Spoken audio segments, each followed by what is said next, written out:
সামাজিক যোগাযোগ মাধ্যমে যে বিভ্রান্ত সৃষ্টি করা হচ্ছে যে এই কমিটি আসলে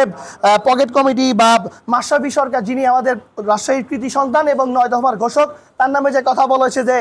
কত টাকা দিয়ে এই কমিটি গঠন করা হয়েছে, আমরা বলতে চাই চাঁদাবাজ মাহিন সরকার গত বছর যত টাকার বিনিময়ে এই কমিটি গঠন করেছিল, মাশরাফি সরকার ঠিক এইভাবে এই 15 জন শহীদ ভাই রক্তের বিনিময়ে এই কমিটি গঠন করেছে। কোনো টাকা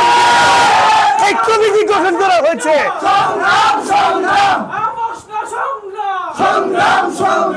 এই কমিটি গঠন করা হয়েছে প্রত্যেকটি আহত যোদ্ধাদের মাধ্যমে, এবং আমরা আহত যোদ্ধা আজকে আমরা উপস্থিত হয়েছি, কোনো 18 জন নয়। এই আহত যোদ্ধা আমরা তাদেরকে বলতে চাই যারা বৈষম্য বিরোধী ছাত্র আন্দোলনের কেন্দ্রীয় কমিটিকে প্রশ্নবিদ্ধ করতে চায়, যারা সিরাজগঞ্জ শাখাকে প্রশ্নবিদ্ধ করতে চায়, আমরা আহতরা তাদের এই লাল কার্ড দেখিয়ে বলতে চাই লাভ হবে না।